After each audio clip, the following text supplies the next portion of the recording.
When I returned from a week-long hiking trip in the Colorado Rockies, my phone buzzed with a notification from my security system as I pulled into my driveway.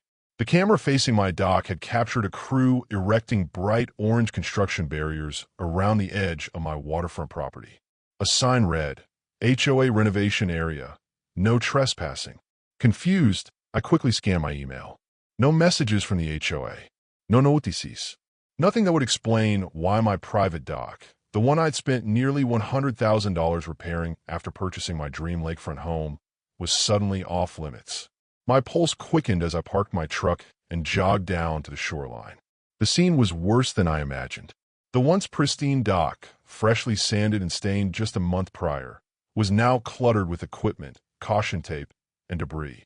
Someone had already removed my custom mooring cleats, and several planks had been hastily pried up, leaving jagged gaps in the deck. Worse, a massive luxury yacht, Harrison's Haven, occupied my docking space, its polished white hull glinting mockingly in the afternoon sun. I took several photos, my jaw clenched in frustration. I had bought this property specifically for the private dock rights, a rare feature in Lakeview Shores, a gated community known for its exclusive waterfront amenities. I'd spent months restoring the dock, reinforcing the pilings, and installing a custom boat lift. This wasn't just a convenience. It was a personal project, a retirement dream after 20 years in the Coast Guard. As I turned to head back up the hill, I saw my neighbor, Greg Thompson, a retired police officer, walking his Labrador along the shoreline. He stopped when he saw my expression. "They move fast, huh?"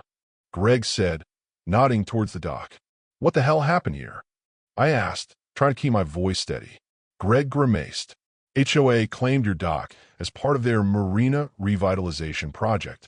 Saw them out here 2 days ago, ripping up planks and installing those barriers. Figured you were in the loop." I shook my head, my mind racing. I never approved this. My deed clearly includes exclusive rights to that dock. It's my property. Greg sighed. That's not how Deborah Harrison sees it. She's been talking about transforming this whole marina for months, said it'll increase property values. She probably figured you wouldn't push back. I thanked Greg and stormed back to my house, fists clenching and unclenching as I mentally rehearsed my confrontation with Deborah. I dialed the HOA office, my finger tapping impatiently against the granite countertop as the phone rang. After several rings, a bright, chirpy voice answered. *** Lakeview Shores HOA. This is Emma. How can I help you today? I need to speak with Deborah Harrison now, I said, struggling to keep the edge out of my voice. Oh, Deborah is in a meeting at the moment. Can I take a message? I gritted my teeth. Tell her Daniel Walton is calling about my dock. She'll want to take this one. There was a brief pause, the sound of papers shuffling on the other end. One moment, Mr. Walton. I'll see if she's available. A few seconds later, the line clicked and Deborah's cool, clipped tone filled my ear. Mr. Walton, I assume this is about the marina improvements? Improvements? I spat. You mean the illegal seizure of my dock without notice or consent? My deed clearly states that dock is private property. You had no right. Deborah let out a soft, patronizing chuckle. I understand your frustration, but the HOA board voted unanimously to proceed with the Marina revitalization project. Your dock is in a strategic location for the new layout. It's all perfectly legal under the temporary renovation statute passed last month. I felt a cold knot form in my stomach. I never received any notice about this. When exactly did you notify homeowners about these plans? Oh, it was included in our monthly newsletter, Deborah replied, her tone dripping with feigned sympathy. Perhaps you should check your spam folder. I clenched the phone so tightly my knuckles turned white. I don't appreciate being blindsided, Deborah. This isn't just a minor inconvenience. You've effectively stolen my property. Her tone hardened. I suggest you calm down, Mr. Walton. If you have concerns, you're welcome to file a formal complaint with the board. But I assure you, we are fully within our rights. She hung up before I could respond, leaving me standing in my kitchen, phone still pressed to my ear, seething. My pulse thundered in my ears as I replayed her dismissive tone. Deborah had just declared war, and she didn't even realize it. I spent the rest of that afternoon digging through my files, pulling up every document related to my property purchase. My deed explicitly listed the dock as private, exclusive use, granting me full control over the structure and the water space it occupied. I had paid a premium for this feature, nearly $85,000 above the market rate for similar homes without private dock rights. I reviewed the HOA bylaws, which I had meticulously read before buying the property. Nowhere did it grant the board the power to seize privately owned docks for common use, even temporarily. The temporary renovation statute Deborah had mentioned wasn't even in the latest version I had received. I dug deeper, scrolling through the HOA's online portal. I found the April meeting minutes, and, sure enough, there was no mention of a Marina renovation vote. I then checked my email archive. Nothing about a special session or dock reassignment notice. It was as if the entire decision had been made behind closed doors, without a single attempt to notify affected homeowners like me. Determined to confront this head-on, I printed every relevant document and drove to the HOA office the next morning. As I pulled into the parking lot, I saw Greg Thompson sitting on a bench outside, his dog stretched lazily in the sun. He gave me a knowing nod as I passed. Inside, the lobby was polished, sterile, and utterly devoid of personality, a perfect reflection of Deborah's over-controlled vision for the community. I approached the front desk, where the same overly cheerful receptionist from my phone call sat, her name tag reading Emma. "I'm here to see Deborah Harrison," I said, my voice flat. Emma's smile faltered slightly. "Oh, she's in a meeting at the moment. Can I take a message?" I leaned in, lowering my voice. "I'll wait." Before she could protest, I took a seat in the small waiting area, directly facing the door to Deborah's office. I could see her through the frosted glass, gesturing animatedly as she spoke to Benjamin Foster, the HOA's vice president and a known Deborah loyalist. Their conversation looked intense, with Deborah occasionally stabbing her manicured finger toward a stack of papers on her desk. After nearly 20 minutes, the door swung open and Benjamin stepped out, his face flushed and his jaw set. He barely glanced in my direction as he passed. Deborah followed, her face quickly shifting from irritation to a forced smile when she noticed me standing. "Mr. Walton," she said, her tone dripping with false warmth. "I wasn't expecting you." I stepped into her office without waiting for an invitation, closing the door behind me. The small room was as meticulously organized as I expected. Awards for community service lined one wall, and a massive aerial photograph of Lakeview Shores dominated another. I took a seat, placing my thick folder of documents on her glass-topped desk. "Care to explain this?" I said, sliding the folder toward her. She hesitated for a fraction of a second before opening it. Her eyes flicked over the copies of my deed, the HOA bylaws, and the blank meeting minutes.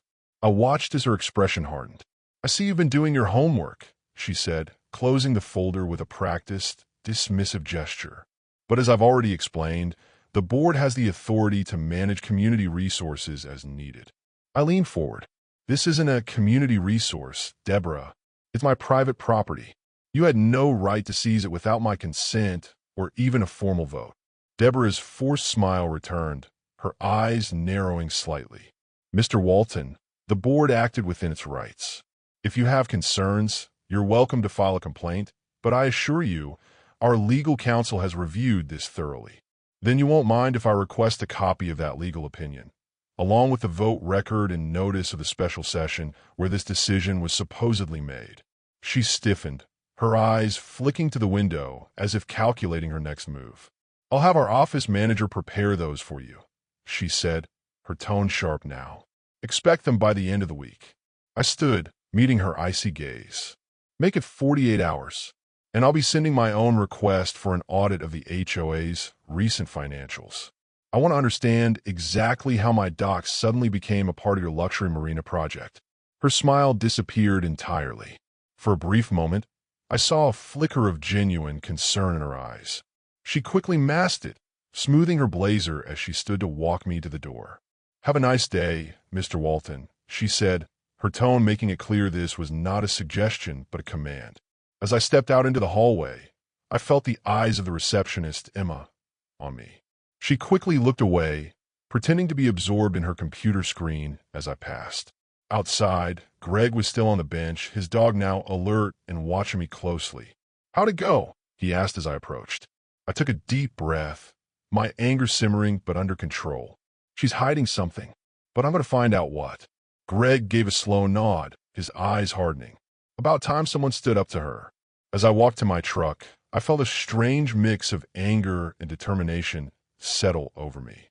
Deborah had picked the wrong veteran to push around, and I wasn't about to back down. I would unravel whatever scheme she was running, even if it meant tearing her carefully constructed empire apart piece by piece.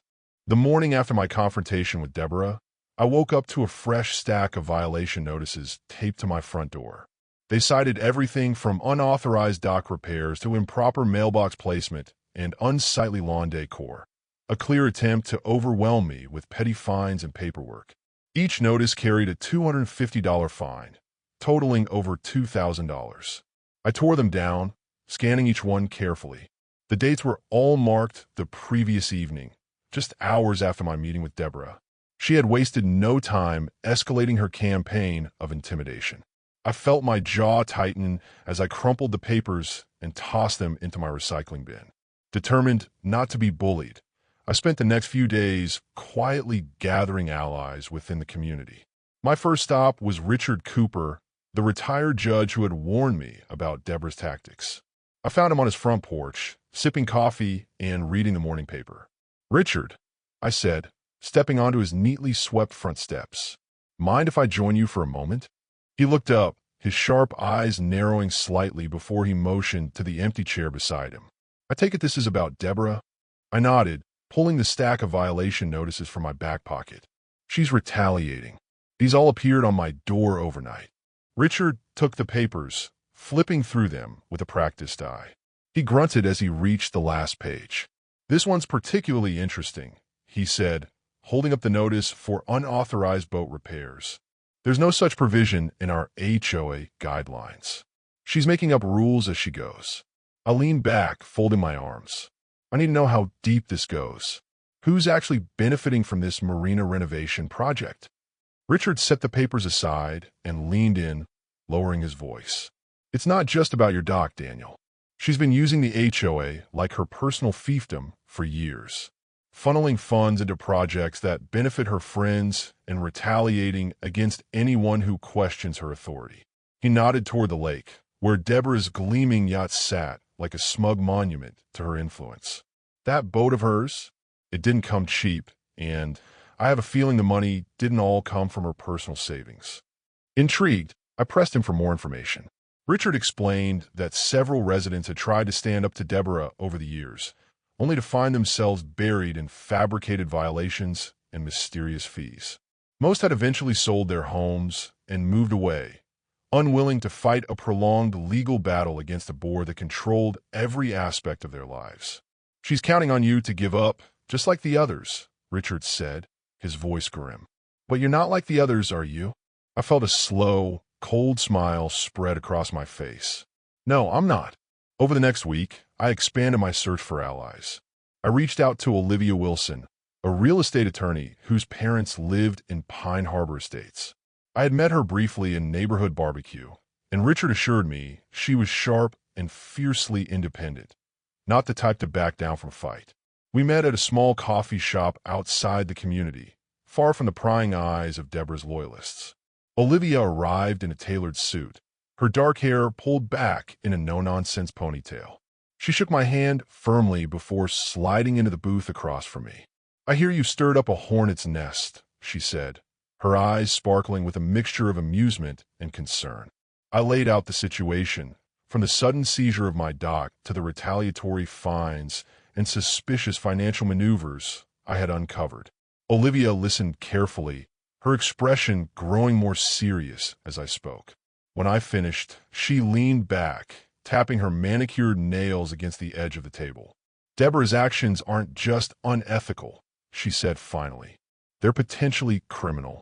If she's using HOA funds for personal expenses or falsifying records to justify these renovations, that's embezzlement and fraud, serious felonies under Florida law."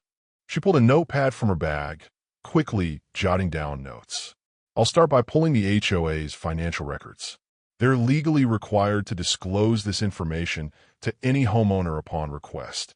If they refuse, we can file a formal complaint with the state. I felt a flicker of hope for the first time since this ordeal had begun. What about the dock itself? I asked. Can they really just take it from me without my consent? Olivia smiled, a predatory glint in her eyes. Absolutely not. Your deed explicitly lists that dock as private property. The HOA has no authority to seize it without a court order, and even then, they'd have to prove a clear and present safety hazard, something they clearly haven't done. We spent the next hour strategizing, developing a plan to systematically dismantle Deborah's power base. Olivia promised to dig into the HOA's finances while I focused on gathering more allies among the residents. As I walked back to my truck, I felt a renewed sense of purpose. I had been a lone voice in the wilderness, but now I had allies, people willing to stand up against Deborah's bullying tactics and fight for their rights. That evening, I received an email from Abigail, my younger sister and an investigative journalist based in New York. She had seen the pictures of my demolished dock that I had sent her and wanted to help. "Send me everything you have," her message read. "This sounds like a classic HOA power grab, and I'd love to expose it." I smiled, knowing that with Abigail's relentless pursuit of the truth and Olivia's legal expertise, we might just have a chance at taking Deborah down. As I sat on my back deck, watching the sun set over the lake, I felt the familiar thrill of an impending battle. The same adrenaline surge I had felt during my Navy days, when every decision could mean the difference between victory and defeat. Deborah Harrison had started this war, but I would finish it. With Olivia digging into the HOA's financial records and Abigail piecing together a broader picture of Deborah's power grab, I shifted my focus to gathering hard evidence of her misconduct. I knew that if we were going to expose her, we needed more than just angry testimonials from frustrated homeowners. We needed a smoking gun. First, I installed a series of high-definition cameras around my property. Not just the standard doorbell cams and driveway monitors, but discrete, weatherproof surveillance systems covering my dock, the lakefront, and the main pathways leading to my house. If Deborah or her cronies try to pull another stunt, I wanted every second of it recorded. Next, I reached out to Sarah Jacobs, a tech-savvy neighbor who worked as a cybersecurity consultant. I had seen her quietly seething at the last HOA meeting, clearly unimpressed by Deborah's theatrics. She agreed to help secure my systems, ensuring that any footage I captured would be safe from tampering. "Deborah's not just playing HOA president," Sarah said as she configured my network. "She's running this place like her own personal fiefdom. If she's using HOA funds for personal expenses, we need to prove it." I also started attending every HOA meeting, sitting quietly in the back as Deborah held court, carefully noting her every move. It didn't take long to spot her patterns. The way she controlled the agenda, shut down dissenting voices, and manipulated the voting process to favor her allies. It reminded me of the authoritarian officers I had dealt with in the Navy, leaders more concerned with consolidating power than serving their people. One evening, as I walked out of a particularly tense meeting, I was approached by Martha Collins, an elderly widow who had lived in Pine Harbor for nearly 2 decades. She pulled me aside, her thin, weathered hand gripping my arm with surprising strength. "Watch your back, Daniel," she whispered. "Deborah's not just after your dock. She's trying to drive you out. She's done it before." I looked into her sharp, blue eyes and saw a flicker of the fiery young woman she must have once been. "What do you mean?" I asked, lowering my voice. Martha glanced around, making sure no one was listening. She did the same thing to the Nelsons 2 years ago. They had a beautiful rose garden, the pride of the neighborhood. One day, Deborah declared it a nuisance and started slapping them with violations. They fought back, but the fines piled up, and they eventually sold their house for a fraction of its value. "Where are they now?" I asked. Martha shook her head sadly. "Gone. Moved to a retirement community in Arizona. They were good people, just not the type to stand up to a bully." Her words reinforced what I already knew. This wasn't just about docks or garden gnomes. This was about control, about Deborah maintaining her iron grip over Pine Harbor Estates at any cost. That night, I compiled everything I'd gathered so far: photos, emails, violation notices, and meeting minutes. I organized the files into a secure online folder and shared it with Olivia, Abigail, and Sarah, labeling it Operation Dock Freedom as a small nod to my Navy past. Then I took the next step. I filed a formal complaint with the Florida Department of Business and Professional Regulation, DBPR, the state agency responsible for overseeing HOAs. I included evidence of Deborah's improper handling of funds, her attempts to seize private property, and her pattern of retaliatory fines. The following morning, I received a surprise visitor, Benjamin Foster, the HOA vice president and one of Deborah's closest allies. He arrived at my doorstep, his face pale and nervous, a thin sheen of sweat glistening on his forehead despite the cool morning air. "Can we talk?" he stammered, shifting his weight from foot to foot. I stepped aside, letting him in. We sat at my kitchen table, and he fidgeted with the corner of his suit jacket, avoiding my gaze. "I didn't know about the dock," he blurted out finally. "I thought it was just a minor reorganization, something to clean up the marina." Deborah said it was for the good of the community. I leaned back, folding my arms. "So, you didn't know she was seizing private property without proper notice? Or that she's been using HOA funds to finance her personal projects?" Benjamin's eyes widened. No, I swear, I had no idea. She just tells us what to vote on, and most of the board goes along with it. She can be persuasive." I felt a surge of anger, but kept my voice steady. "Why are you here, Benjamin?" He looked down at his hands, clearly struggling to find the right words. "I can't keep covering for her. She's crossed too many lines, and I'm not going down with her when this all blows up. If you can protect me, I'll tell you everything. Where the money's been going, who's been benefiting, and how she's been manipulating the votes."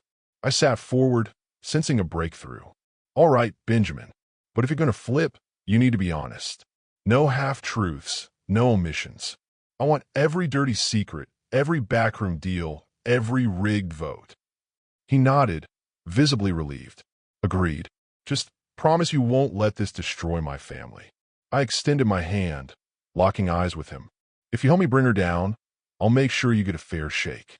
But if you double-cross me, you'll regret it." Benjamin's handshake was weak, his palm clammy, but it felt like the first real crack in Deborah's armor. As he walked out my door, I allowed myself a small, satisfied smile. Deborah had overplayed her hand, and now one of her closest allies was preparing to turn on her. The tide was starting to turn, and I was ready to push it further. As the sun set over the lake that evening, I sat on my back porch, staring at the remains of my dock, and whispered to the cool evening air, "You started this, Deborah, but I'm going to finish it." With Benjamin now on my side, the plan to dismantle Deborah's reign of HOA terror gained serious momentum. The first thing I did was bring him into our inner circle, introducing him to Olivia, Abigail, and Sarah. If he was truly willing to flip, we needed to make sure he understood the stakes and the potential fallout. We gathered at Richard's fishing cabin again, the secluded location providing the privacy we needed for what would be our most critical strategy session yet. Benjamin arrived last, looking nervous but determined, a far cry from the smug enforcer of Deborah's I had confronted at my dock weeks earlier. "I've brought the documents," he said, setting a thick manila folder on the old wooden table in the center of the cabin. Financial records, board meeting minutes, and emails from Deborah. Everything I could pull without raising suspicion. Olivia immediately started thumbing through the pages, her eyes lighting up as she flipped from one damning document to the next. "This is exactly what we needed," she whispered, glancing up at me with a satisfied grin. "It's all here. The fraudulent transfers, the fabricated inspection reports, and the manipulated voting records." Abigail leaned in, her journalist instincts kicking into high gear. "Benjamin, can you walk us through how she's been controlling the board? We need to understand her entire operation if we're going to take her down." Benjamin took a deep breath, his hands trembling slightly as he pulled a printed spreadsheet from a stack. "Deborah uses fear and loyalty. She rewards those who support her with favorable rule interpretations and special allowances, like larger boat slips and wave fines. But anyone who challenges her, well, you've seen what happens. He glanced at me, clearly referencing the destruction of my dock. I nodded, encouraging him to continue. She controls the board by stacking it with her friends and business partners, he explained. Most of the votes are predetermined in private meetings at her house. The actual board meetings are just for show, a formality to comply with HOA bylaws. She even has a pre-written script for each session, complete with staged objections and carefully timed votes. I felt my jaw clench in anger as Benjamin continued outlining the depths of Deborah's manipulation. And the financials? Olivia pressed, her pen flying across her notepad as she took furious notes. Benjamin swallowed hard. That's where it gets worse. Deborah's been funneling HOA funds into her own pockets for years. She uses shell companies owned by her relatives for maintenance contracts, inflates invoices, and then launders the money through a web of personal accounts. The yacht, the new clubhouse furniture, even her daughter's college tuition. It all traces back to our HOA's accounts. I shared a glance with Olivia and Abigail. This was bigger than we had anticipated. Not just a power-hungry HOA president, but a full-blown financial criminal. As we pored over the documents, Sarah pulled out her laptop, her fingers flying over the keys as she cross-referenced Benjamin's data with the HOA's public financial disclosures. Within minutes, she found discrepancies that would make any forensic accountant blush. She's been double-billing the HOA for routine maintenance, Sarah muttered, her brow furrowing in concentration. Here, look at this. She charged the HOA twice for the same dock repair, once through her husband's company and again through a subcontractor she owns under her maiden name. Abigail let out a low whistle. She's been milking this community like a personal ATM. Richard, who had been listening quietly from his spot by the fireplace, finally spoke. This is enough to take her down, but we need to time it right. If we hit her too soon, she'll just circle the wagons and play the victim. We need to catch her completely off guard. He turned to me, his weathered face serious. Daniel, you need to hit her where she feels safest, in that boardroom she thinks she controls. I nodded, the outlines of a plan forming in my mind. We'll need to turn her own rules against her. Use the bylaws she's twisted to trap her in her own web of lies. Benjamin looked up, his face a mixture of fear and relief. You're really going to do this, aren't you? I met his gaze, my voice steady. Damn right. She came for my home. Now I'm coming for her empire. As the newly appointed interim president, I promised the Gather homeowners that we would rebuild the HOA from the ground up, creating a transparent, fair, and genuinely community-focused organization. The room erupted into applause, the sound echoing off the walls like the thunder that often rolled in from the lake. Aftermath. Deborah left Pine Harbor Estates that evening, her once proud yacht conspicuously absent from the marina. Within weeks, she had sold her home and disappeared from the community altogether, leaving behind a legacy of fear, corruption, and betrayal. As for Pine Harbor, we rebuilt not just the docks and the marina, but the very fabric of our community. We installed a new, resident-elected board, implemented strict financial oversight, and created a transparent system for resolving disputes. And me? I finally got my dock back, stronger and better than ever, with my father's fishing rod proudly displayed in my office, a reminder of the fight I had never intended to start but was proud to finish. As I watched the sun set over the lake from my restored dock, I felt a peace I hadn't known in months. Pine Harbor was mine again, and I would never let anyone take it from me. With our evidence in hand, I filed a second formal complaint with the Florida Department of Business and Professional Regulation, DBPR, this time including detailed financial records and signed affidavits from Benjamin and other board members who had been coerced or manipulated by Deborah. Olivia prepared the legal filings, ensuring every document was airtight and thoroughly documented. Abigail reached out to her contacts in the local media, leaking the story of a corrupt HOA president potentially facing criminal charges. Within days, the whispers started. Articles speculating about Pine Harbor's shady finances appeared online, and a few intrepid reporters even staked out Deborah's house, hoping to catch her for a comment. Meanwhile, I reached out to the Department of Environmental Protection, submitting my findings about the illegal marina construction. I included photos, video footage, and water quality tests that proved the damage Deborah's renovations had caused to the lake's fragile ecosystem. But the real masterstroke came from Richard, who suggested a bold move that even I hadn't considered: a recall vote.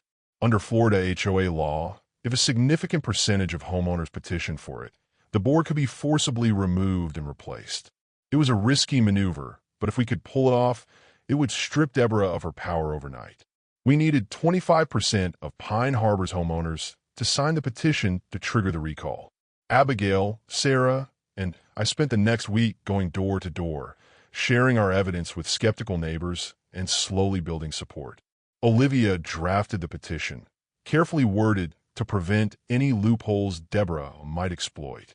We even managed to convince a few of Deborah's former allies to flip, promising them anonymity if they cooperated.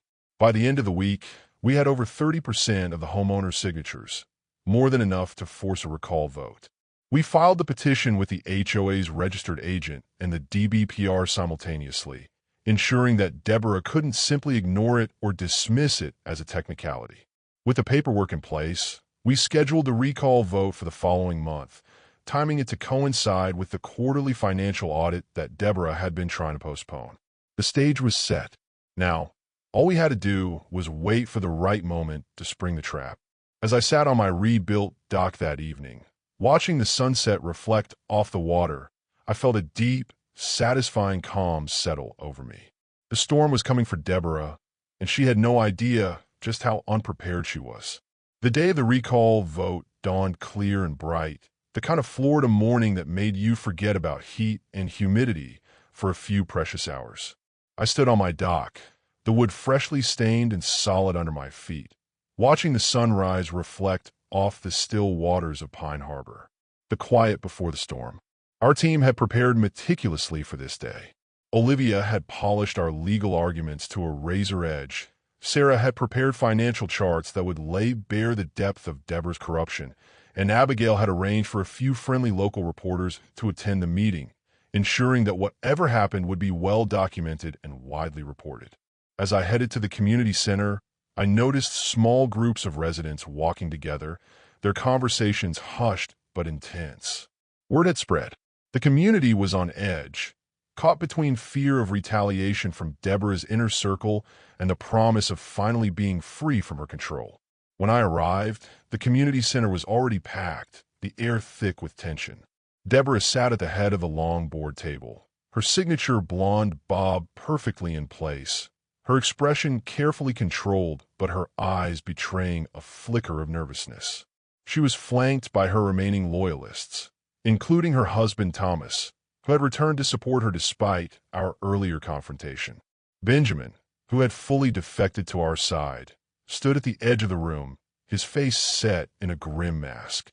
He gave me a slight nod as I entered, and I returned it. We were all in now, with no turning back.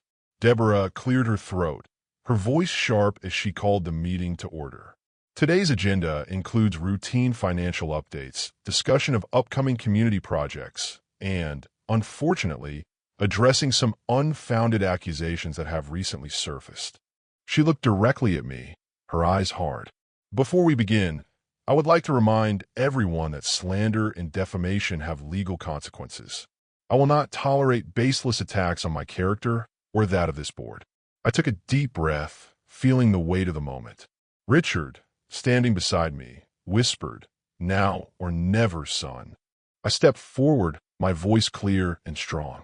"Actually, Miss Harrison, we're here for a recall vote as authorized by Florida state law and our own HOA bylaws.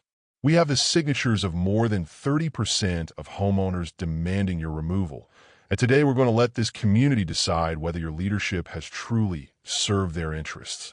A murmur swept through the crowd, the tension breaking as whispers of surprise and encouragement spread. Deborah's face went pale for a moment before she forced a tight, condescending smile. "That's not how this works, Mr. Walton," she replied, her tone dripping with false confidence. "You can't just call a vote without proper notice. This is a clear violation of procedure." I raised my hand, holding up the petition Olivia had carefully drafted and submitted weeks earlier. Actually, it's exactly how this works. Our petition was filed with the state and the HOA's registered agent, both of which confirmed receipt. By law, this vote is perfectly valid, and you can't delay it. Deborah's smile faltered as several residents began clapping and cheering, their fear breaking as they saw someone finally stand up to the woman who had terrorized them for years. I pressed on, seizing the momentum. Furthermore, I continued, pulling out the financial documents Benjamin had provided.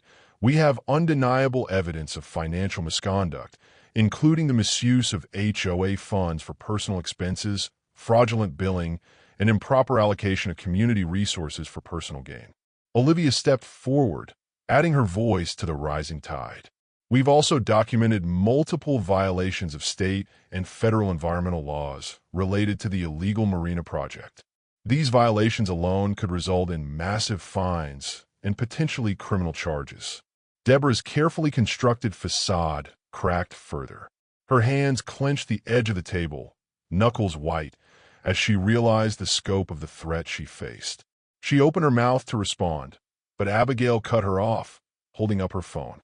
And in case you think this is just a small group of disgruntled homeowners, I've already sent these documents to the local news, the State Attorney General's office, and the Department of Environmental Protection. This meeting is being live-streamed, and every word you say from this point forward is on the record. The room erupted into full chaos. Some of Deborah's supporters shouted in her defense, but their voices were quickly drowned out by the rising chorus of angry residents demanding answers. Thomas, sitting beside her, leaned in, whispering something urgently into her ear. Whatever he said only made her expression harden. When the noise finally subsided, Richard stepped up beside me. As the former judge in this community and a member of the HOA, I formally move for an immediate recall vote on the entire board, including Mrs. Harrison. Deborah shot to her feet, her chair clattering back against the wall. "This is a witch hunt," she shrieked, her voice breaking as she lost control for the first time in the meeting. "You're all just jealous of my success, my dedication to this community. I have done more for Pine Harbor than any of you ever will." I met her gaze, unflinching. "You've done plenty, Deborah, but not for the community. You've done it for yourself. Now it's time to let the people you've been bullying for years decide if they want you to keep calling the shots." The vote. The vote was swift and overwhelming. Residents lined up to cast their ballots, their anger and frustration finally finding a voice. When the results were tallied, more than 85% had voted to remove Deborah and the entire board from power. As the final numbers were read aloud, Deborah stumbled back in her chair, her perfectly curated life crumbling around her. Thomas quietly slipped out the side door, unwilling to face the crowd or the cameras. Benjamin, still visibly shaken but resolute, stepped up to the microphone. "I resign," he said simply, placing his board ID badge on the table in front of Deborah, who stared at it as if it had turned to ash in her hands.